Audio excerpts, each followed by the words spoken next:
A lot of my students, or I would say community members, come in with so much conditioning. I'll ask them, how does that thing feel in your body? And they'll tell me a story about it. They won't actually be able to connect with the sensation. What is the thing that's calling for our attention? Letting the body guide. So I watch them slowly become more comfortable with the sensation experience. And then I watch them have these light bulb aha moments, almost like I'm touching a part of myself that I almost forgot existed. And it's like discovering a new land. They start to get really excited to teach what they receive and transmit it to their kids, friends, patients, future patients. And so what happens is because we're born with all of this skill set, it really is a muscle memory thing. People think I'm learning something from scratch, it's all new. Absolutely not. We're all absolutely born experts.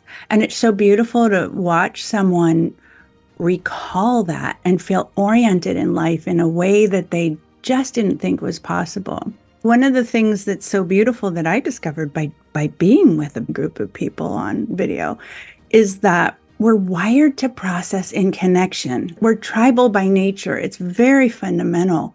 And we actually borrow wiring from one another and intelligences. And there are all sorts of maps being explored in science. The science is way behind the maps that you can find in the Vedic teachings and the Taoist teachings, for instance, and it's catching up, which is very exciting.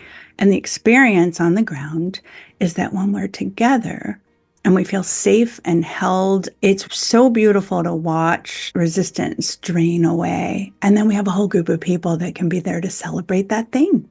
Any kind of provider that you are, you're fundamentally a teacher, an inspirer of others. And when we lose that, which so many do in medicine, that's the beginning of burnout, loss of a sense of meaning. Why did we choose a profession where we really want to support and serve others in the first place? I love to see that not get lost. I love to see it rediscovered. Those are my two greatest joys. The students who are set up to not lose it and the providers that are set up to rediscover it.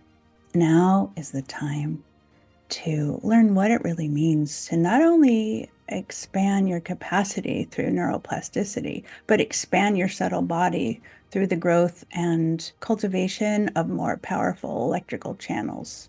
We're so looking forward to meeting you.